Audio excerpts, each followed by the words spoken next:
So let's take a look at this house. I'm looking for the address. I know it's on here. 200 there it West is. Beach. 200 West Beach Street Drive. Okay. Notice the asking price is up in the upper right-hand corner. I'm sitting down. Been on the market for 2 It's months. $259. Been on the market for 2 months. Now let's find the square footage. The square footage on this one is $22.89. They usually don't give the Where is square it? footage. They use Right-hand side. Yeah, right Middle. below miscellaneous there. Okay, middle. Right-hand side, middle. Bill says they usually don't give the Right. square footage, but this one's got it. That's a good size house then, $22.89. And bedrooms and baths are up there. Ooh, the sun's bright. Yeah. We got 2.5 baths and 4 bedrooms. And a master, And a master. which is huge. Okay, now let's turn it over and look at the back. See what we think the ARV is. Arb is on the front. Sorry. Yeah, I know. Let me see. The cops are on the back. Now Bill says the ARV is 300 if you look down the bottom of your front page there. So let's take a look at where he got that. And now I'll let him explain himself. Okay. All right, you got top one there, sold for $278, but I don't know how many square foot it is. It's a 3.2, Bill? It's a 9 rooms, 3 bedrooms, and 9 rooms, 3 bedrooms, and 2 baths. It was on the market for 22 days and sold for $278. Which we can assume it was smaller. Yes, it was a little smaller. Yes. Okay. Square footage? I don't have the square footage on that. If it's on the, yeah, I don't have the square footage on those. I didn't put them on the comps. I didn't put the square footage. Okay. A lot of them just don't have them. But it was the 3.2. Right. So can we assume this was smaller? Yes. All right. It's the 932 that does it, and the fact that it's in. I'm trying to get these within a couple of blocks of each other to price them. Okay? Is that important? Within a half a mile, and a half a mile for sure. Okay. And I assume they were all sold recently. Yes. Yes. These are everything's within the last year. Okay. Okay. The next one is it's on Hickory also. It's sold for $280,000. It was on the market for 2 days. Okay. And here, the reason I usually don't like the comp, but this is a 5-room, 3-bedroom, 2-bath, and sold for that price. All right. Okay. So it's smaller. It's still sold for that. See it? Yep. Lot smaller.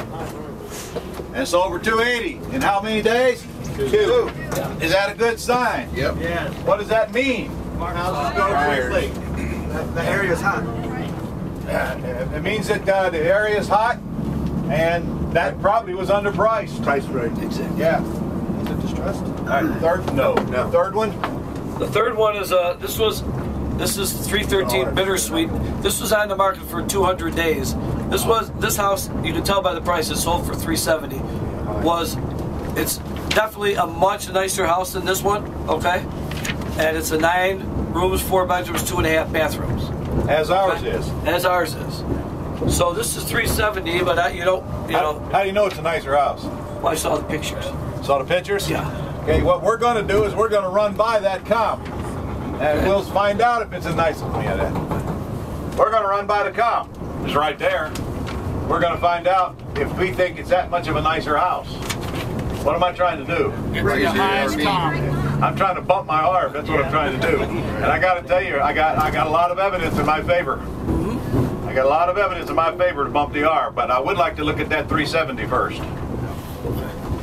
When I'm doing the ARV, they're hard to do when you don't go inside of houses, okay? But you can get a pretty good idea, and I sort of fudge numbers. I don't like to increase the value too much when I'm thinking about bidding on something, buying it. You need to go to your school. What Bill's trying to tell you is he's a conservative realtor, To begin with. and I've never met one that wasn't.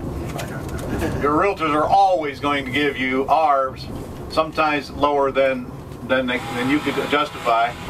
Remember, ARV is the after repaired value in absolutely gorgeous condition, which we're going to discuss today.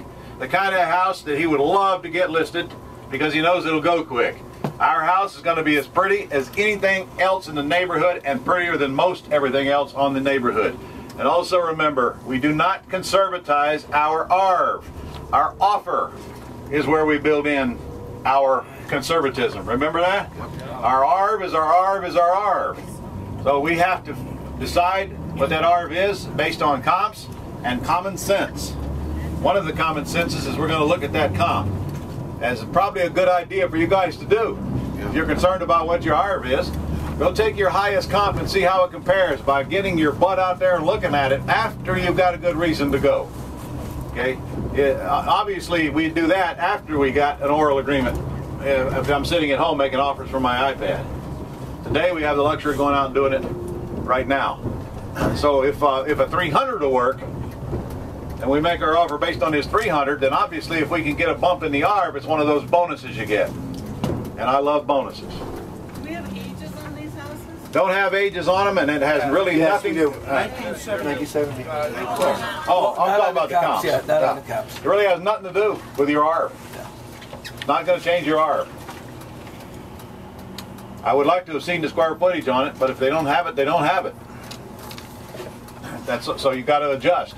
Most of where you live, you won't have any problem getting the square footage on your comps, I mean. Just like we did on Zillow last night, that pops right up. In fact, I bet if we pull these houses up, their square footage would be on Zillow, most likely. But we got enough here.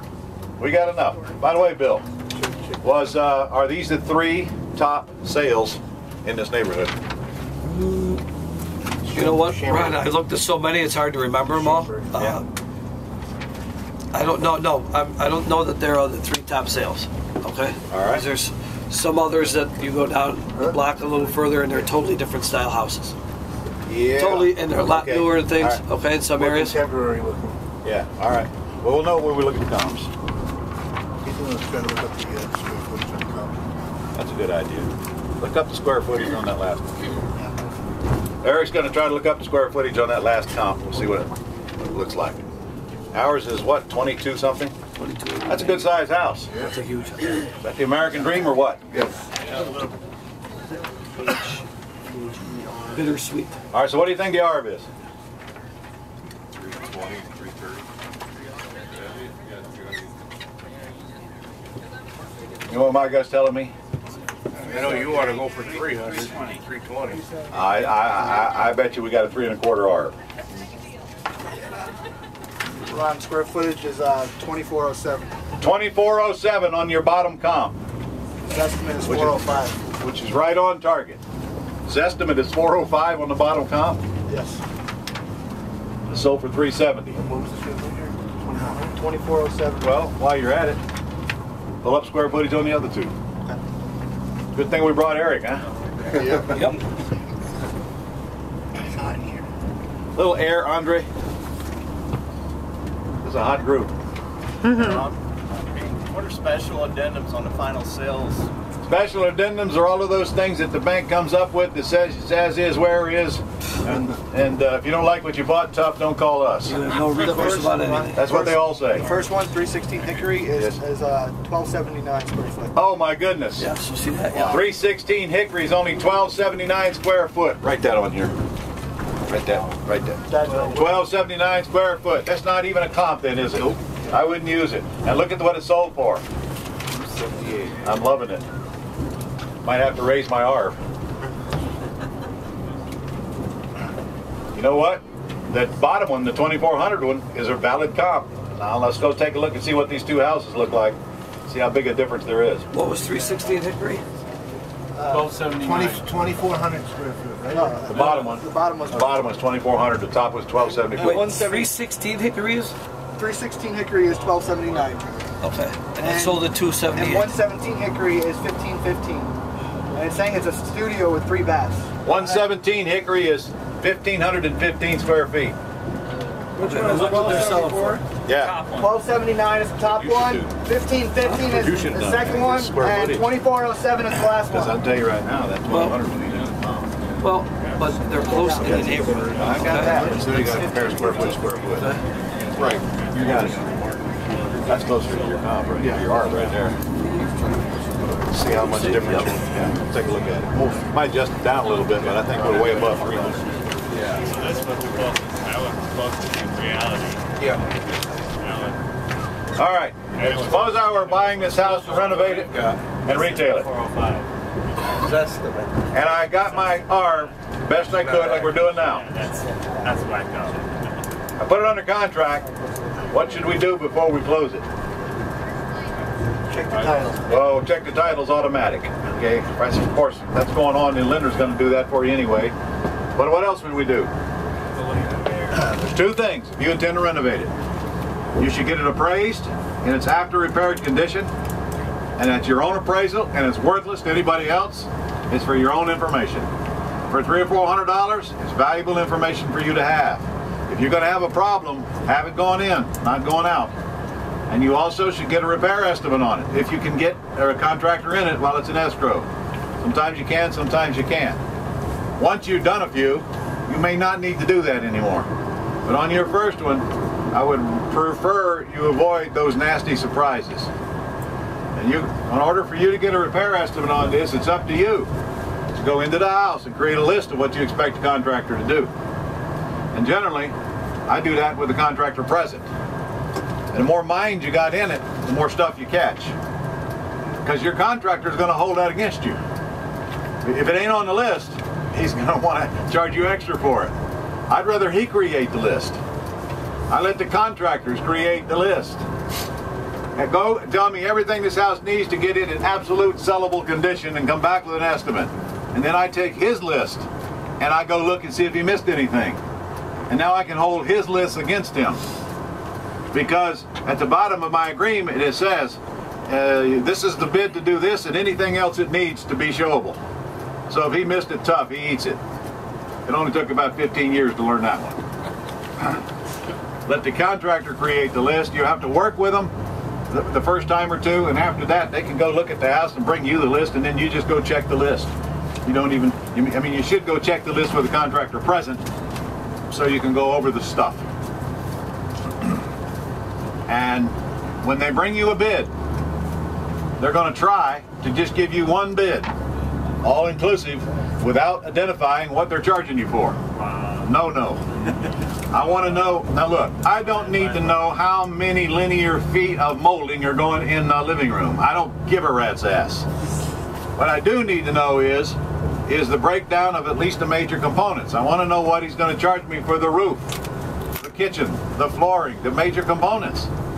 I want to know that, because I can immediately tell if he's overcharging me that way.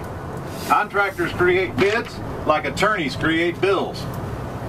You ever seen an attorney bill? Yeah. There's 10 items that was during that time slot. So there's absolutely no way you can tell how much time he spent on any item or if he's pulling your chain or not. They teach that in attorney school. We create bills so no human can understand what they say. Contractors very similar. No, it's not. Just had this last week. Contractor sent me a bid for $12,800 to do a house. He listed all the stuff he's going to do, but not one single item was separately listed. So guess what Tish did immediately? Fired it back. You ain't getting away with it. You know better. Itemize your list, and then we'll start all over. And they hate that because they hate to be held accountable. But you better hold them accountable and immediately spot the discrepancies.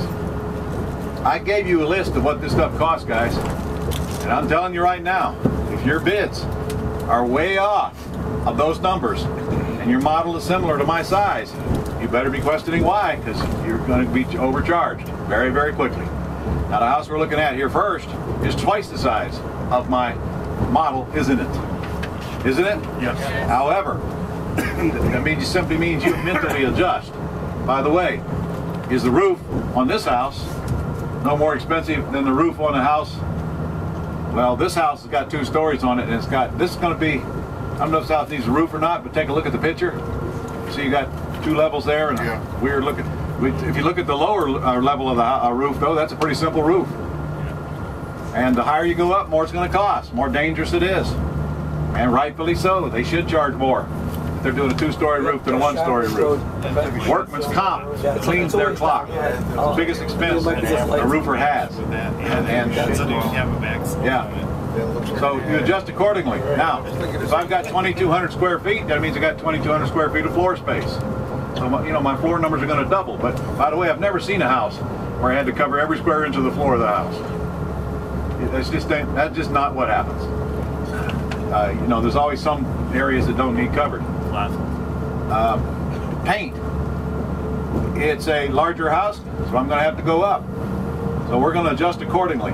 This looks like a good house to go in and do a little repair seminar on. There's some things that won't change. Is it going to cost me any more to replace a bathroom in this house than it is 1/2 its size? No. It's the same toilet, it's the same sink, and it's the same bathtub. But it is going to cost more if the roof is larger, the floors are larger, and the kitchen's going to be larger in this house, isn't it? Probably so. So, common sense. We'll go through it. Now, what's going to happen if your repair estimate is wrong? You don't make no money. Guys, your repair estimate is always going to be wrong. 100% of the time. There's nobody on this bus that good. You need to buy it right. Your repair estimate is going to be wrong. Remember, our goal is to get somewhere in the ballpark, as close as we can, and be done with it. It is not going to change our the validity of the deal, because our offer is going to be low enough to adjust for screw-ups. How many of you figure you're going to screw up? Okay, good. Guaranteed. We all are. So what? If you buy it right, your repair estimate can be badly wrong, and you still make a ton of money. Bill picked this because of the spread. The best he could do where this house is located. This is Schaumburg? Yes. Wow. I didn't think we were going to find any here. It wasn't easy. Huh? It wasn't easy. Wasn't easy, he says. To get this on the market for $259, we'll see what the ARB is. That's, if it's 300, that's not enough spread. But if it's more than that, it very well may be, because I'll have to buy it considerably less than the $259 to even come close to wanting it if the ARB were 300. However, I'm dealing with a hot area, hot market, as your comps will show you, but I'm still not going to overpay. So our chances of buying this one are a lot less than they are going to be buying the last three with larger spreads. What is the pay that says 211 to 221? What's the what? The thing on the bottom says the pay. What are you going to pay for the house? No, what does that say? What does that mean? That's what Bill thinks we ought to pay. Okay. 215 to 225, is that what I said? Yep. Yeah. But after you go in the house, like Ron said, after you go in the house, okay, things will change. If you can sell this house for more, you can pay a little bit more, okay? I mean, you'll start feeling comfortable with, how you, in your own shoes about how you decide on things.